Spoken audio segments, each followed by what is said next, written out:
Oh, let's go. Let's make a podcast. Let's make a podcast.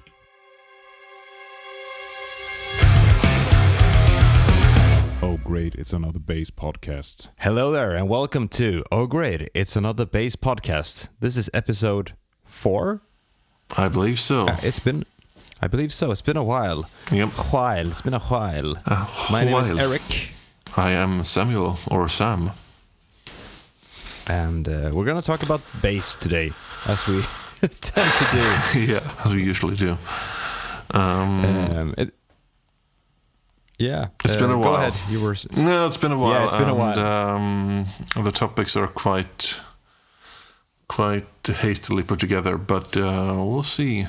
We went to a concert 2 days ago together. Yeah, we did. So we should have, we've had a lot of time to figure topics out, but we haven't. So hey, yes. But life's been busy. We went to a concert on Friday. We went to see Haken and Between the Bird and Me and Cryptodira.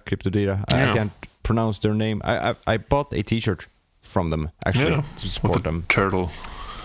Yeah, I love turtles, so I figured. Hey, nice. It was that or a cat, big selling point for me. Nice. Yeah, so what do you think about the show?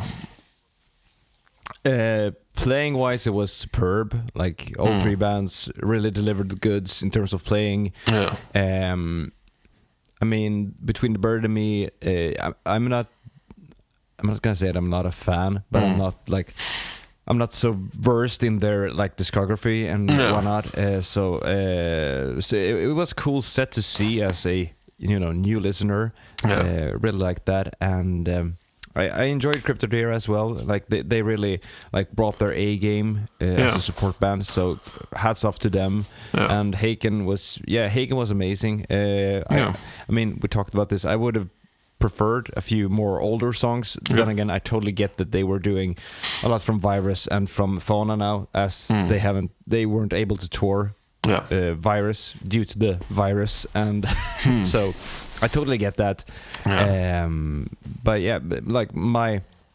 My best moment in the concert was, I think, Falling Back to Earth. I think that was my biggest goosebump moment. However, I did enjoy the entire set was great, given what it was, so to speak. What are your feelings about it? Like I said at the concert, Between the Bird and Me, they played, except for the last song, they played completely different set lists than what they did last time. So it was all new songs for me live, and the kind of energy they bring on stage, they're so amazingly tight as a group. It's ridiculous how good they are live. Their music is quite complicated and have so many parts to remember, and I'm so surprised they can actually put it all together live.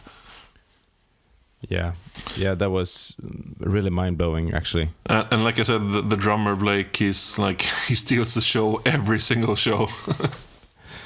Yeah, it was amazing, and I really enjoy what they did with the mix on the drums. They put on these gated reverb toms on certain parts, to get that 80s. They really their front of house guy or gal was superb. I must say. Great sound. Yeah, I enjoyed Haken. I always enjoy Haken. You always do, but. Honestly, the 2 last records aren't my favorites. I know we discussed this at length, so I won't do it here. But I also wanted a few older tracks and maybe something softer, because their new material is so much metal compared to their older stuff. There's also riffy. balance. Yeah, very riffy, very, very riffy. I was obviously keeping my eye on Connor, the bass player, all evening, and there was very few sections he didn't use a pick on. Yeah, and I did a rig checkout video, as you've seen. I sent you the video beforehand. Yeah, as your mate, so that's how you get videos early. And he said that he goes for the pick when he's doing the riff stuff, which I totally understand, totally agree with. In terms of modern prog metal, a pick really benefits. You could do it with your fingers, but then you get there is something to playing bass with a pick when the guitar players are playing the way that they are. I mean, if you're playing in Iron Maiden or Judas Priest, fingers work just fine. But if you're gonna do it like gentle. Does the bass player of Judas Priest play with his fingers or pick? He plays with a pick, Ian, but he played with his I think he played with his fingers up till like British Steel or something, if I'm not mistaken, and then he went for a pick. Whereas Steve Harris was asked to play with a pick in 1980 and told the producer to go and do unspeakable things himself. No, but it was a great show, and I mean, the problem is with this technical kind of music, like you said it at the concert, and I think not to be like that, but the average listener, they would have enjoyed the music a bit more maybe than like musicians would. I mean, obviously both bands are very much music bands, you know, like the kind of brilliant technical stuff. But at the same time, I found it a bit hard to enjoy the music at times because the live mix was at times so bad. I mean, I gave this some thought. I talked to Andreas Passmark, who plays with Royal Blood and not Royal Blood, Royal Hunt. Royal Hunt, and they play with Narnia, and he's a mate of mine. And we talked about, because he did a gig playing covers, and they pitched down for one song because there was this guy who wanted to guest on, like doing Rock the Night or something. Okay. And they pitched down his bass to like a full step down to D standard. And it was like, no one noticed that I was doing that. And I told him like, I did 2 nights in a row, pitched down one semitone to E flat standard, and no one was like, hey, your bass, it sounds a bit weird. Like no one cares, because like I told you, and hold on to your socks now, folks, because like no one cares about the bass unless it's out of time, out of tune, or gone mess completely up. That's that's when people like notice the bass. I mean, like hands down, that's the truth. And the only guys who care about a great bass tone, that's usually us bass players. And I mean, what more reason do you need to care about your bass tone than it's fun?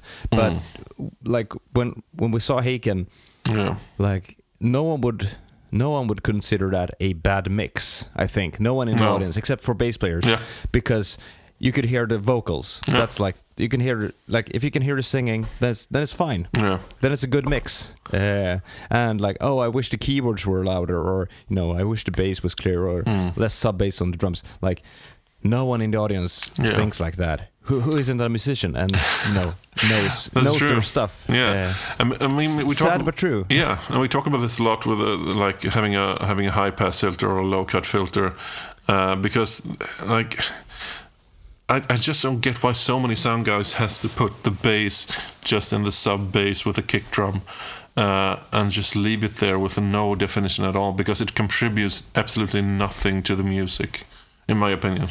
No, I think. I mean, I don't know if I've talked about this theory that I have. I have this untested theory that sound guys these days are mixing for iPhone video. Like the mixes, the mixes that you hear at the venue, they always sound great. When you look at the video on your phone, it's like, damn, it sounded great that night. That's true. A friend of mine, a colleague of mine, he went to see, I think it was Green Day and a bunch of bands at like Friends Arena here in Stockholm, and he was like, sound was pretty bad actually, and he sent me some videos. Like, sounds really good. Actually, it sounds really good on the camera. So, I mean, that's totally a conspiracy theory. Like, hands down, it doesn't make any sense that they would do that. But there might be something to it. I don't know.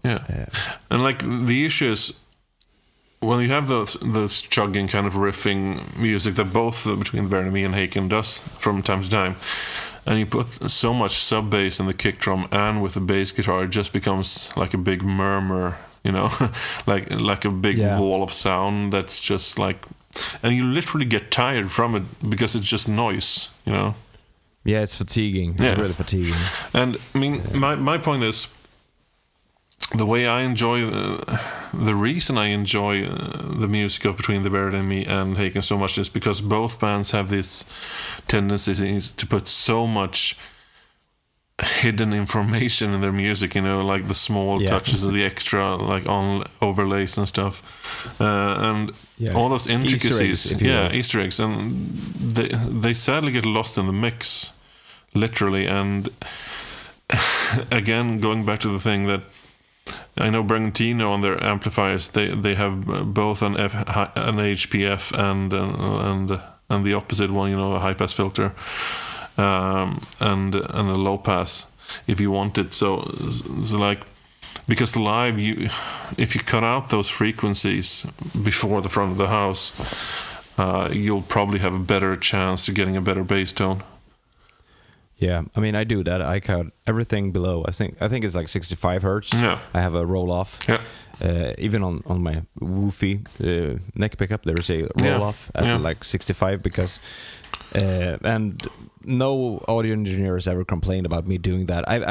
I've gotten some not complaints, but like, hey, could you perhaps put that a bit higher, like the low pass. I mean, I usually cut around like 1,900 hertz. Everything above that is cut away. Yep. So normally for the front of house signal, I don't do that anymore. I roll it off way higher, at like 4K or something, just so that they can roll off as much as they want. But yeah, I mean, and I gave it some thought again, and when we did these two nights in a row there, 2 weeks back, we had the same front of house guy, and he's part of the venue, and he's really dedicated to this particular venue. So he has installed these high cut filters in the basement. Actually told me I've rolled off everything below 80 hertz in the sub basses. That's great, because that way the neighbors don't complain. They don't get that because.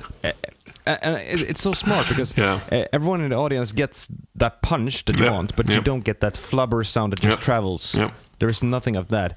So, I mean, I think like doing sound in different venues every night is hard. And like, I mean, Haken and Between the Buried and Me and all these modern metal bands, they have modelers, so that makes everything a wee bit easier. Yeah. But you still have to take into consideration like the drums. Yeah. Because they react to the rooms differently, and you don't want that plexi, cage around the drummer. I mean, it sounds way better. It's a great way to get a nice and perfect mix. But damn, it's like putting the drummer in a cage. And, but you could also hear on the concert, like I said, the resonance of the bass drum. It wasn't dampened enough. It was, or dampened again. Is that a word in English? Swinglish. I think so. Yeah, Swinglish. Yeah, Swinglish. It wasn't dampened enough sound-wise because you could hear the bass drum just ringing forever. And that was an issue as well. Like there was too many. Like they needed some kind of resonance peak filter or something like that because there was an awful resonance going on the bass drum that like magnified the issue we had. But again, to me, I'm gonna stick my neck out there, and why not just use triggers for the drums? Absolutely. and some, I mean, if you want to make it easy on your own, and you don't need to use like electronic drum kits, you could always use your acoustic drum kit, but just use triggers. And sorry for saying this, like drummers out there, I love you all, but in terms of making things easier, and again, like you never know with AI these days. Some like one day, I mean, I swear to God, it's probably gonna be not launched at NAMM. I'm gonna put money on this. Like someone will launch an artificial intelligence mixing desk that mixes. You're like, okay, here is the template. We got 2 guitars, keyboards, bass, drums, 4 vocals. Here, mix it. I mean, of course, masked up. Yeah, I mean, why not? Because if you have like just a good code, you could just separate. Don't put any freaking frequencies below a certain amount of hertz. It's easy to program. So I don't see why we can do that. And I mean, we have mastering AIs now, so they absolutely. work pretty well, actually. Really, really well, actually. I mean, I have a friend, I think we have a mutual friend from Gothenburg. He posts regularly. He works as a sound guy, and he's a really great bass player and guitar player. But he also always posts his live mixes on Facebook, like what his EQ settings are. And 10 times out of 10, he has a low cut filter or a high pass filter on the lowest end, because he knows exactly what he's doing. He knows those frequencies will only cause like noise, havoc, wreak havoc. And I mean, his job is making the artist sound good in that case, and that's what he's doing. And it's so refreshing to see someone actually understands not only how the bass should sound live, but like the placement of all the other instruments. Yeah. That being said, like, I enjoyed Connor's live tone. Like, he had a few like solo spots where the audio engineer actually pulled him up a bit in the mix, and that was spot on. It was great tone, Connor.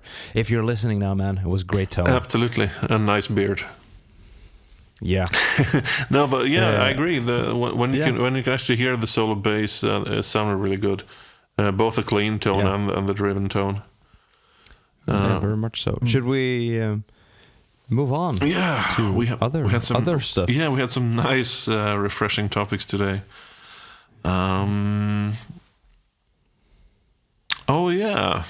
Speaking of live sound, compressors and why you should use one. Yeah, I know you're a big fan of compressors. So, what compression do you use live and in studio? It differs. I've actually lightened up a bit on the compression now for my like live tone. I've been stacking compressors on and off, but now I've actually gone to just one compressor pretty much at the beginning of the chain at around 4:1 ratio. It's pretty much an 1176 based compressor in the quad cortex.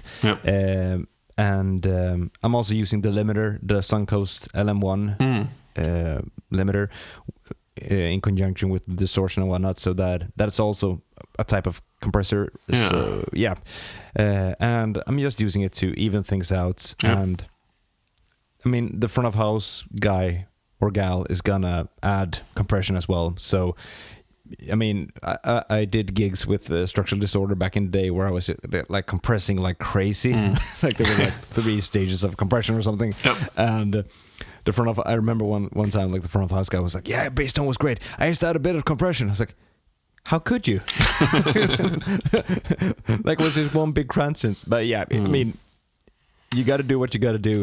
In the studio, I do use it way more on my bass tone. Because nobody's perfect, like even the most consistent bass player will still have some inconsistencies, and that's what a good compressor does. Yeah, even so, the inconsistencies. And I actually talked to Per Sjölander, who's the bass player for House of Shakira. We have this little Low-Enders Facebook messenger thread back from when they visited me, like back 3 years ago. So we got this chat going where we just, send bass stuff from time to time. And he was like, for 20 years I've placed my compressor before my drive circuit, and now I placed it afterwards, and I like it. Why haven't I done this before? And I think it was Basse Bliber who said like, yeah, because if you place it before the distortion, that's rock and metal, and afterwards that's just fusion and jazz. Nobody wants that. But yeah, I mean, placing a compressor after the distortion also has its like really nice benefits, because you can actually get the dynamic range of the drive circuit compared to before. If you place it before the drive circuit, you just get more consistent attack. Whereas placing it afterwards, I mean, it still makes your attack consistent, but it makes the drive react more to your actual playing and you digging in rather than, the compressor sending it just one straight signal. I had both the supersymmetry and the hyperluminal from Dark Glass at one point. And I think I prefer the hyperluminal because it had the mode, the 1176 mode, where everything was on, like full ratio. And that mode, the big, I love that mode because when I use compression, I use it because it sounds more even, it sounds better. But I also want to have, the effect where the compressor actually colors the sound a bit. Yeah. And the everything on mode on the 1176. For people not in the know, the 1176 is like a legendary compressor from Universal Audio. It's a staple in every studio in the entire world. But just you know what we're talking about. That one or copies of it. Yeah, copies of it. But that's one of the models in the Hyperluminal. You can do the ratio with everything on, and it adds this kind of harmonic saturation in a way, like almost like a distortion, but it's a different thing. But it adds so much character to the sound, and I love that. It's very pleasant to use. Yeah. Especially if you've got a more standard bass. I find when I'm using my DiMarzio basses, they usually are a bit too hot for it, so they distort a bit too much actually. But yeah, I mean. But it's interesting because pretty darn cool. During my time in music education, especially in higher up, like post high school, efter gymnasiet, there are so few bass teachers I had that actually encouraged people to use effects.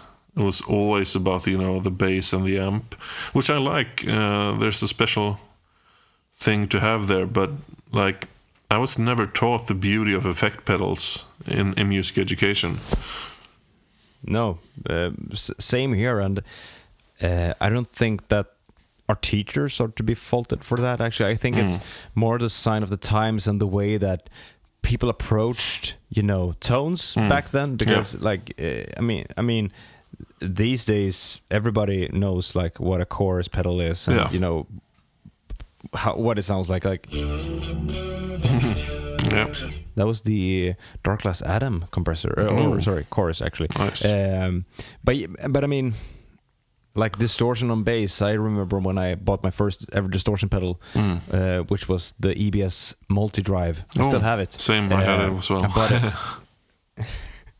I still have the box as well. It's pretty cool. Nice. But I remember buying that, and that was a big thing. I had friends in my class borrowed it for gigs and everything. Yep. We want to borrow your distortion pedal. Sounds so cool.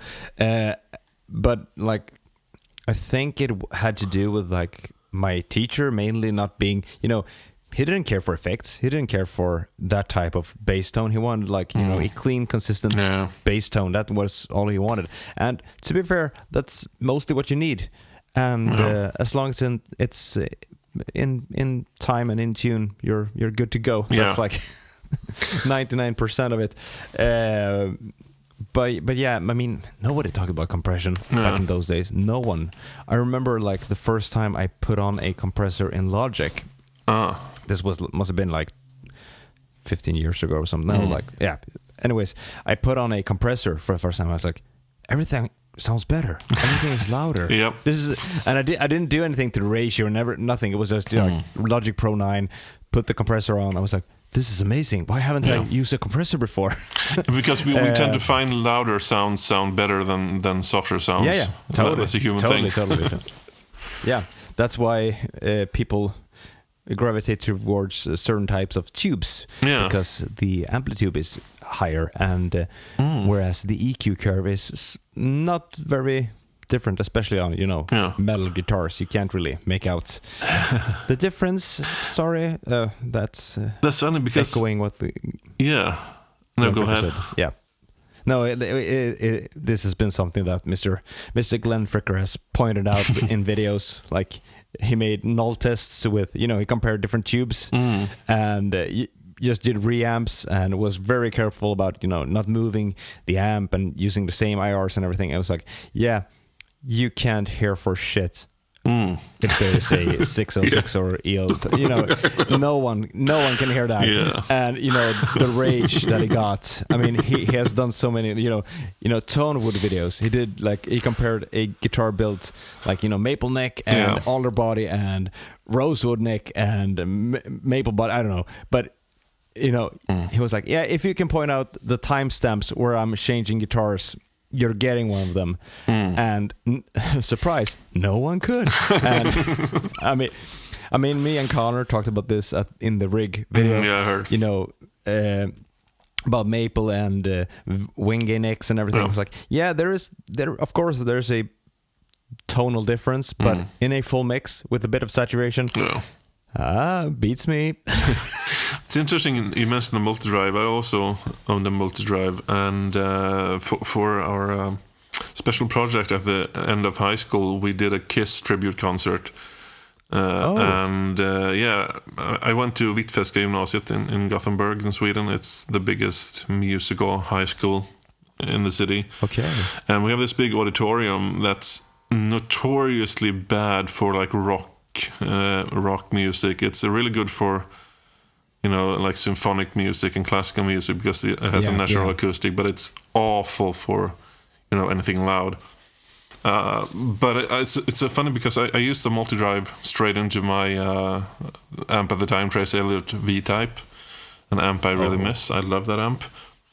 Yeah. But people came afterwards, and the sound guy who was doing the sound is like, damn, what are you doing with the bass tone? That's the best bass tone I've ever had in this room.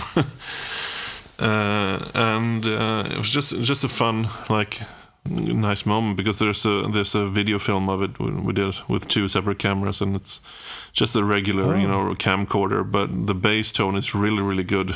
You can like hear it cut through anything. I didn't use very much distortion, but at least but yes, a bit of saturation. Yeah, and Gene Simmons usually has a bit of distortion on his bass tone, so that's what I did, and it sounded really amazing.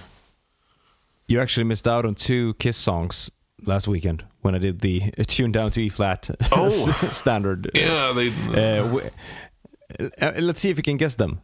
I don't know. Detroit Rock City. No. Here's the first one.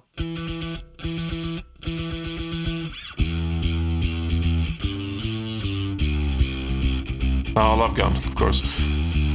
Yeah, that's and it doesn't play like that. It actually plays.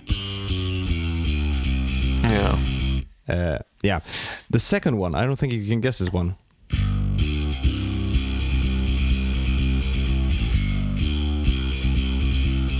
I recognize it, but I can't name it right now. I recognize it.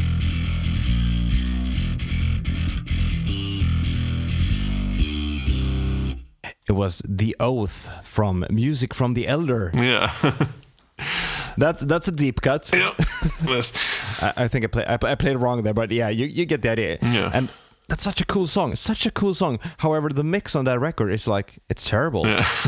I mean, I wish they would remix it because like the chorus on that song, like the bass drums are doing all these like really nice 16th notes. Like, it sounds really cool, but you can't make it out. It's yeah, I wish they would remix that album because it's a really cool album. But hey, if you're a bass player that wants to learn how to sing and play bass at the same time, it's a fantastic way to do that, to play Kiss songs. Yeah, because we had 2 singers, obviously. Like we had a guitar player who did Paul Stanley, we had the makeup and everything. And it's like there's a lot of, you know, back and towards, you know, both singers, and it's just it's surprisingly difficult at first. But it's a really good learning experience because you realize the way Gene plays bass guitar on the record, especially live, has a lot to do with the fact that he also has to sing at the same time. Because, you know, and he still does like Detroit Rock City. Yeah. You gotta lose your mind in Detroit Rock. Like, try sing that and play that at the same time. That's a big coordination. Yeah, I did. That song was a bitch to learn to doing that because the rhythm is in the guitars and the bass. Yeah. It's so like opposite to the singing, and it's it was fun. I recommend everyone to try doing just a Kiss song with the bass and singing and see how difficult it is because it's not easy. No, and another one that Nalle Paulson and actually Billie Jean brings up like a good time. I can't do it. Is playing the TNT and do the oi oi do that as damn, that's hard. Yeah, that's so hard. It is. That's the thing about bass playing. The most simple things can be really difficult when you try to sing to it. Yeah, it's a nightmare. Like we do a song with the 6 Feet Deeper called "Here We Go Again." We're gonna do it. Spoiler: we're gonna do it on the 29th of April at Gamla Enskede Bryggeri here in Stockholm. Nice. And it's a pretty busy chorus riff. It goes like. Oh. And the one thing I have to sing over that is "Oh no, oh no." And every time we do it, like rehearse it, it feels like I'm messing something up. Yeah. Like singing, because the riff does like the "oh no" doesn't come at the same time as the first note. It's "oh no." Oh yeah, the upbeat. Yeah, I messed it up there.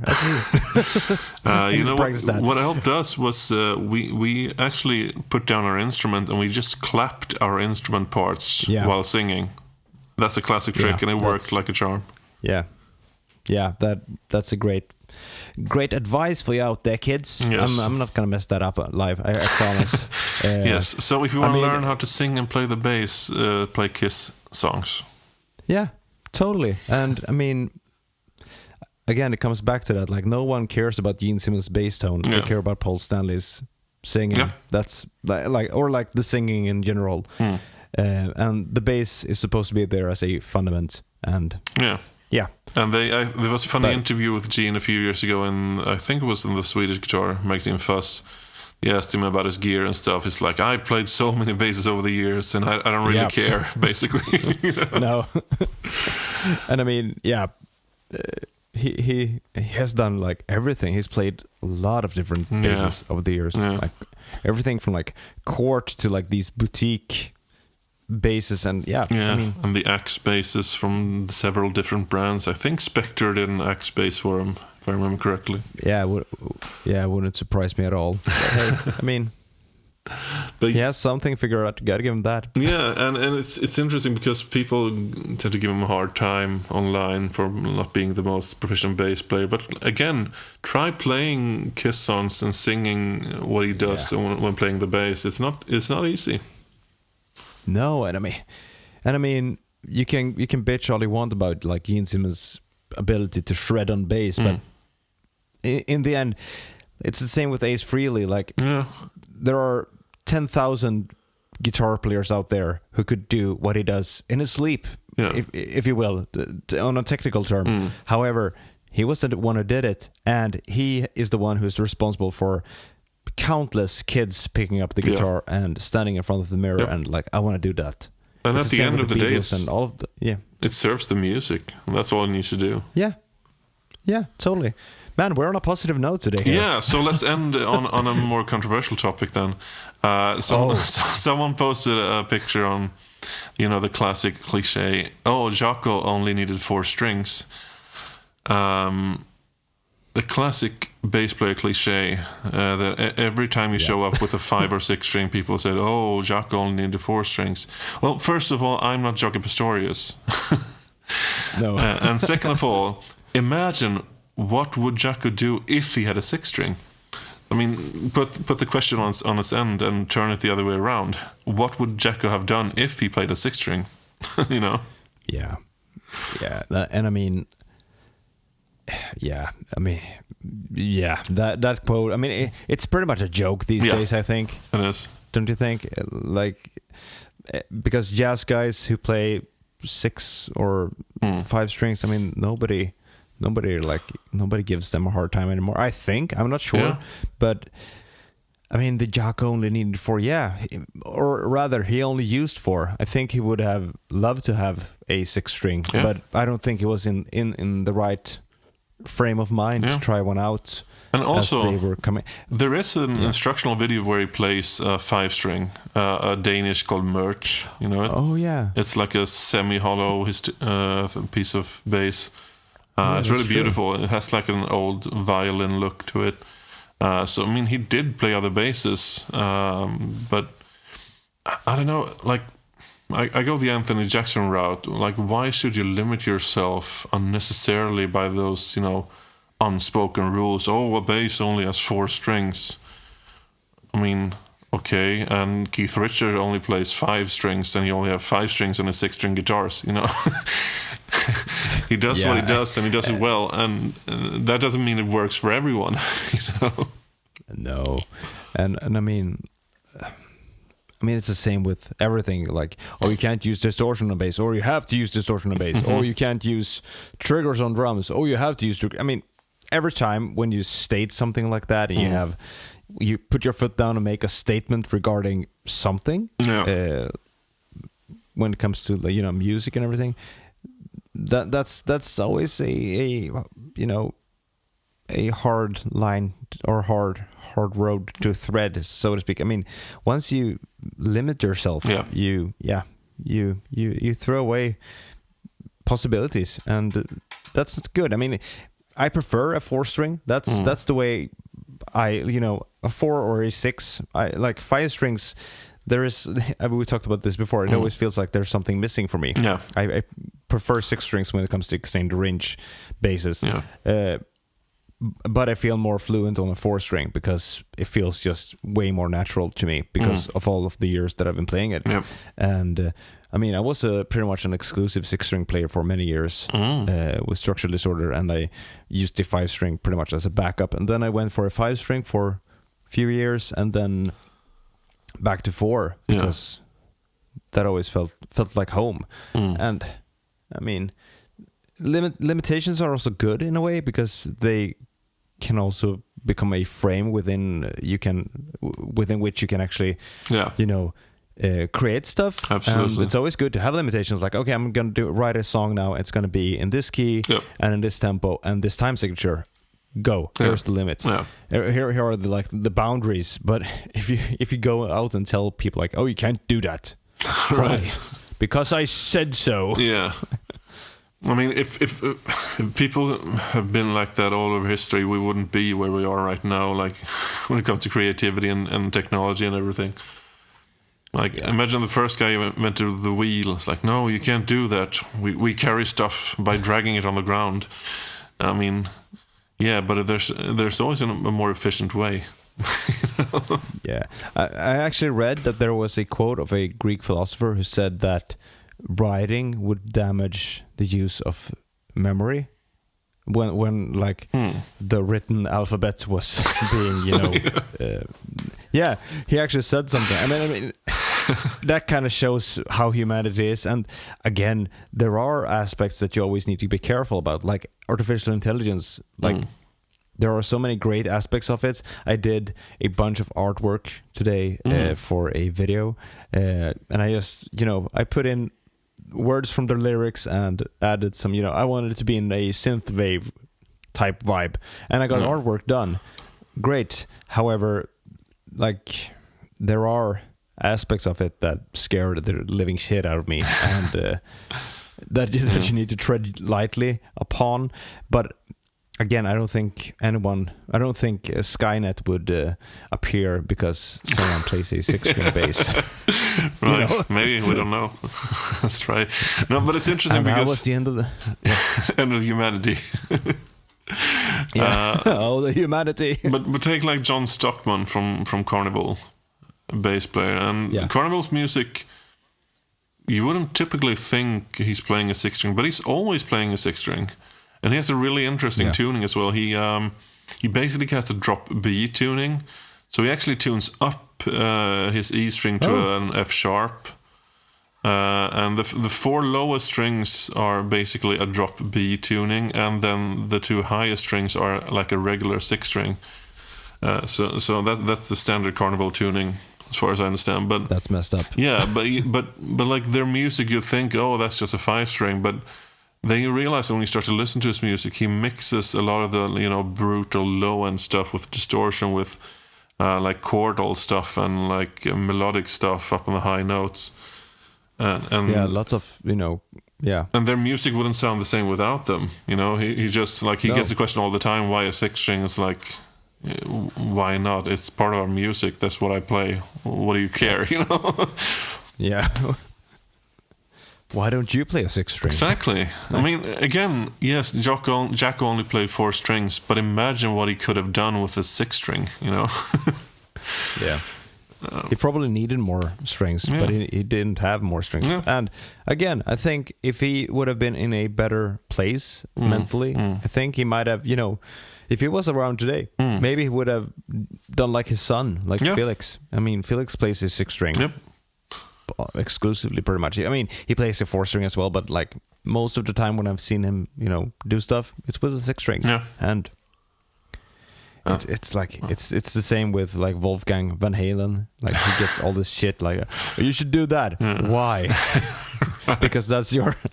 Did you see that someone posted like, oh, you shouldn't use your last name. That's unfair. That's cheating, pretty much. Why do you use the Van Halen name? And his reply was, because Van Halen is my last name, you grape. No, I heard about that. That's really funny. Yeah, and did you hear about the poll he did? He did a poll on Twitter, like, what should I rename my band to? And I think got like 35,000 votes, and the winning one was, let's see, Wolfgang Led Zeppelin. So like, that's great. It's like when the British Navy, they announced the name giving contest for a new ship. Boat McBoatface. Yeah. Oh, I mean, that's just the internet at its peak. Internet, Yeah. I mean, but again, we talk about this a lot in our conversations of these podcasts. Like a painter and a painter's tools, or a builder and a builder's tools. I mean, at the end of the day, your instrument is an extension of your musical soul. If you feel like you express yourself better on a 4-string, play a 4-string. And don't let anyone say you're doing anything wrong. Like there's so much negativity and elitism in bass players. Even though bass players are really cool, tend to be a really cool type of people, we're also very like jealous of each other. There's a lot of farts. Yeah, there's a lot of fart sniffing, I think. Yeah, oh sure. Yeah, like people enjoy their own brand. Like, oh, look at me. Yeah. Like I have this idea for a sketch or skit that I haven't gone around to film. I haven't told you about this. Like there's this guy driving in a car, and all of a sudden he gets the urge to let one loose.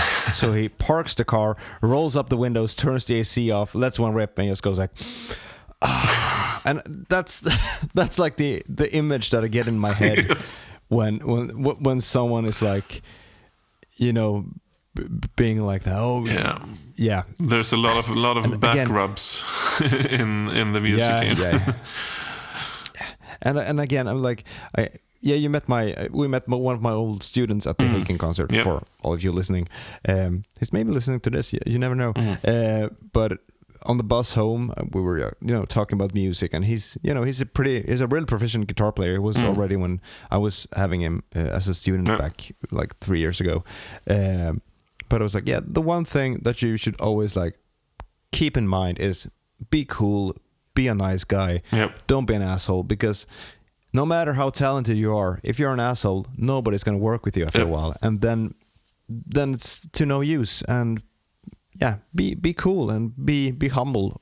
Stay humble or be humbled, as I think it's Nita Strauss who has that on the t-shirt, and it's true. Like if you're, I mean, you can be how amazing as possible. I mean, you can be the most amazing musician out there. Like play a gazillion notes at the speed of light, and like everyone would be like, "Oh, you're amazing," but if they can't work with you, if they can't, trust that you're on time for the gigs or rehearsals, I mean, nobody's going to work with you. Yeah, of course. And it's interesting because it's the classic, come to a show and they see I'm like, I have my bass. I played Warwick basses a lot when I was younger. And every live show, there's always this one guy before the show, oh, why don't you get a proper bass? But after the show, after we play the music, they tend to be like, oh, the bass sounded great. Yeah, but you also told me I need to change my bass. So which is it? Choose one, you can choose. Yeah, I mean, talked about that earlier. Like this was one of the topics that I suggested. Like because I play the Billie Jean signature bass. That's like my main bass, and I've gotten a few comments about that. Like not so much recently, but you sometimes you get it. Yeah. Like you only play that because you want to sound like. Yeah, he's a huge influence on me, but it's also a great instrument. Yeah. Like you never say to a guitar player like, "Oh, are you a Les Paul fan?" Right. Because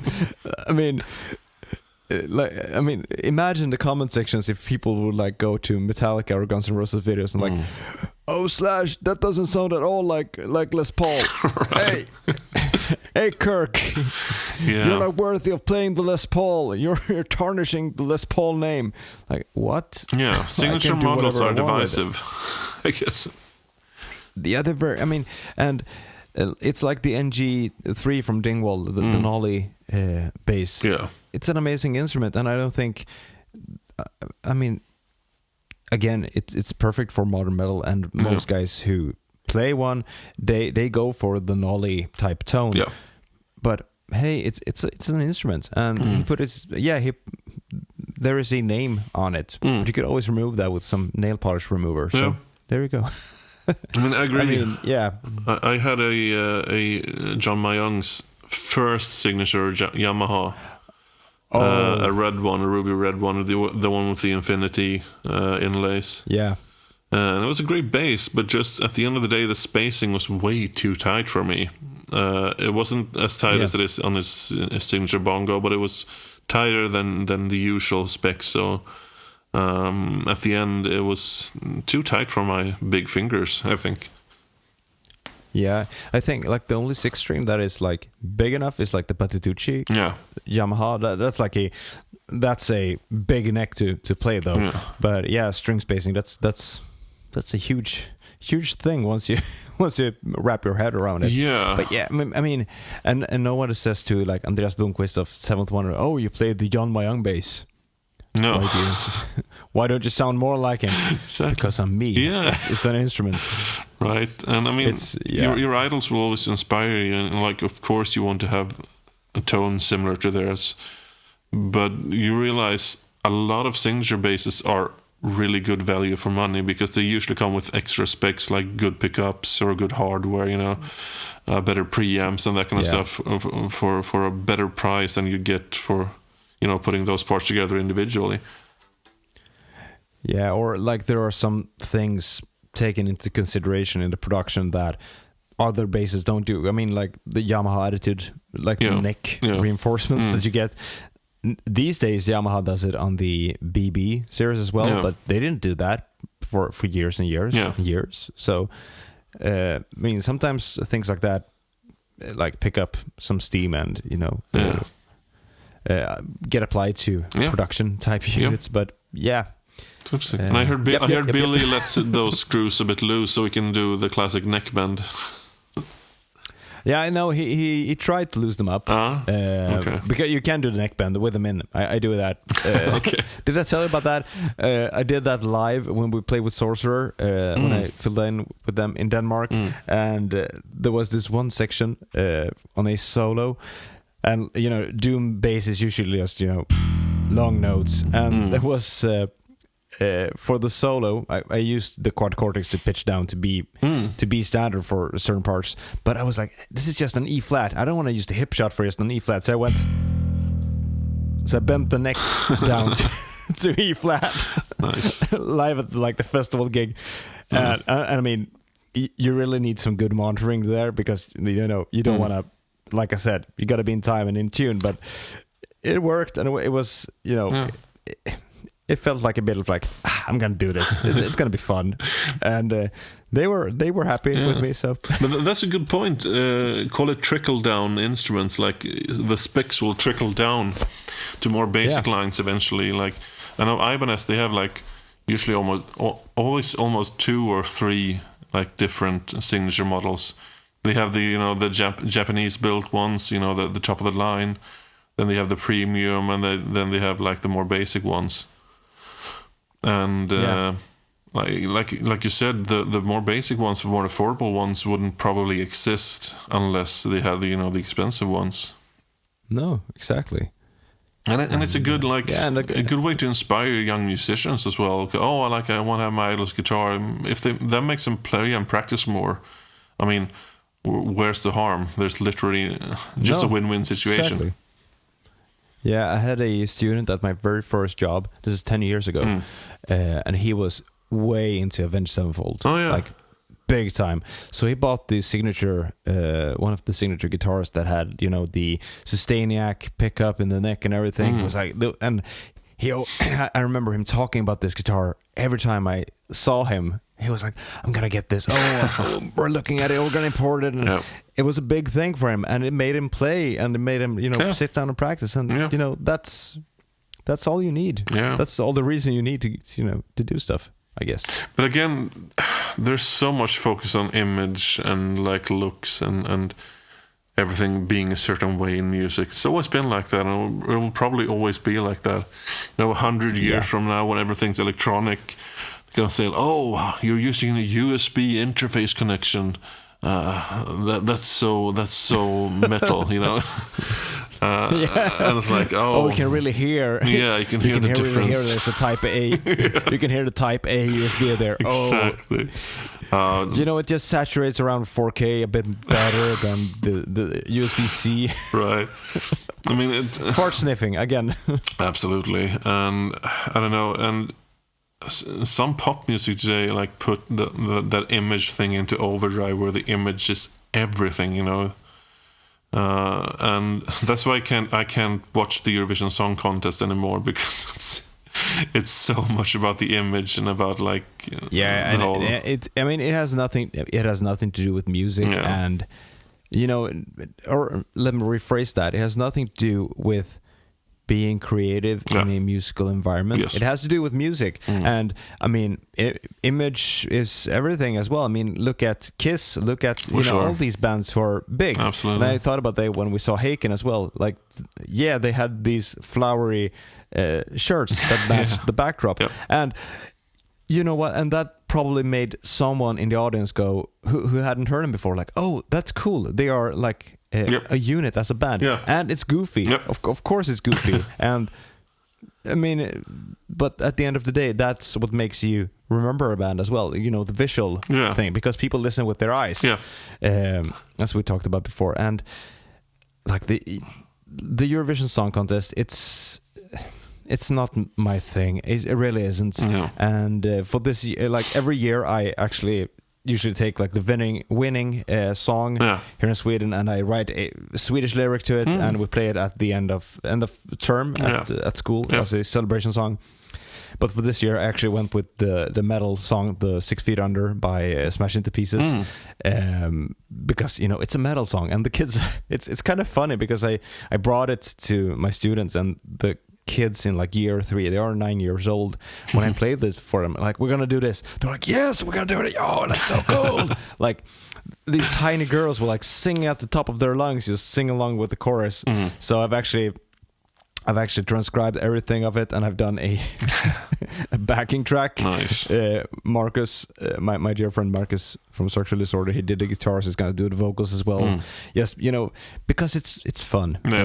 So that's why. But yeah, I mean, the whole, you know, competition thing, I mean, it's just part of the music industry. There's nothing more to it. In my opinion, it's not my cup of tea. It's not my type of music.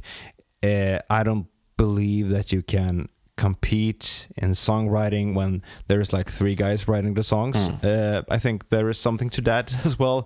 I mean, it has as much to do with music as American Idol, or Idol as it's called in Sweden, or you know, it's only about, you know, presenting a product.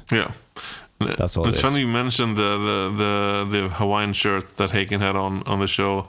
I mentioned that Charlie Griffiths, one of the guitarists, every time I've seen them, he's always had shorts.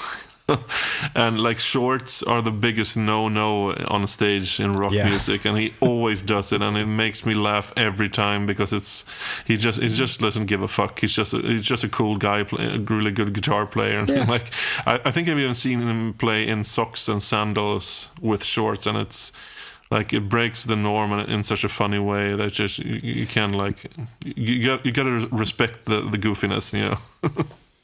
Yeah, and I mean, it looks hideous. It does, unless you're like Steve Harris, who runs around with a football shirt. Yeah. Then like shorts are, like I said, it's a big no-no because I don't know. But again, it makes an impression that he always plays in shorts as well. So and it's comfortable. Obviously on stage, it gets hot on stage. You know, I mean, I don't blame him. I mean, they had Hawaiian shirts, and Hawaiian shirts usually come with shorts. So you know.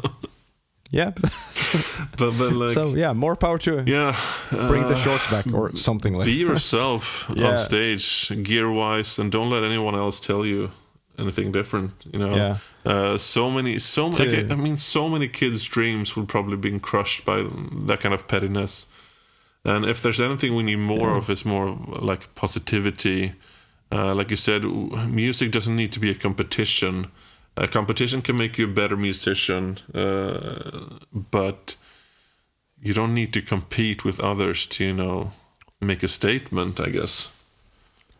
No, you should always, and I mean, you should always compete with yourself. You should always compete with yourself. Yes.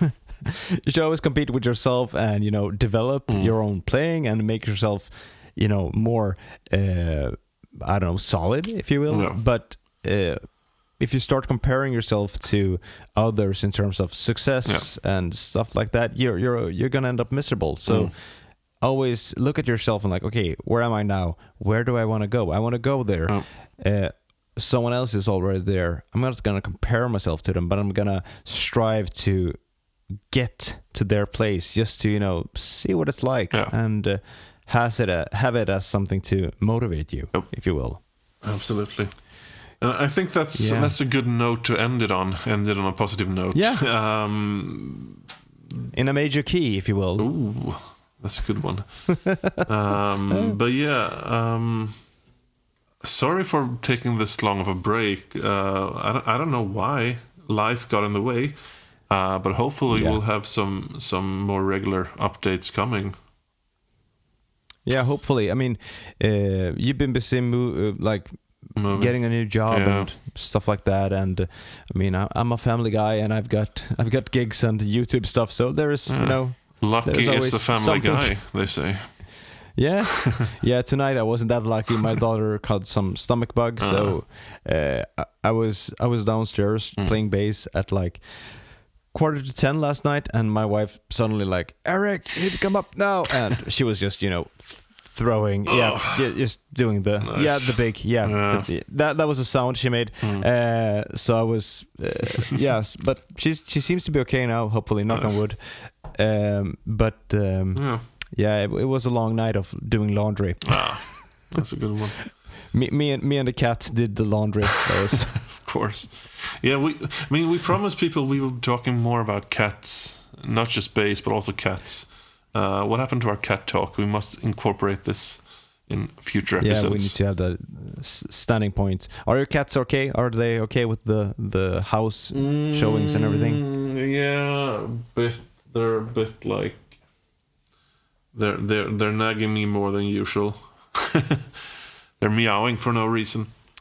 But they should be fine. I mean, cats adapt. Dogs, like, compared to dogs, cats adapt so much faster, I think. Yeah. From experience. But anyway, we also found that a lot of bass players also like cats very much. It's very interesting. So hopefully that could be a topic in and of itself. I think it will. Yeah. I think it will. Yes. We need to find pictures of bass players' cats and discuss them. I think that would be a fun topic to do. I mean, we already know the obvious one, Billy. He's a big cat person. Yeah, Billy had... Yeah, he had Spooky, and now he has Rebel. And Connor, Mr. Green, has 2 cats as well. He told me a Scottish Fold and a Bengal. Oh, that's nice. So if you like cats, look forward to the next episodes. Yeah, and if you're allergic, sorry, we love you. And if you're a dog person, reconsider your choices in life. And we'll see you in the next episode of Oh Great, It's Another Bass Podcast. With cats. With cats. My name is Cat Sam. And my name is Cat Erik, and we'll see you in the next episode. See you. Bye. Bye.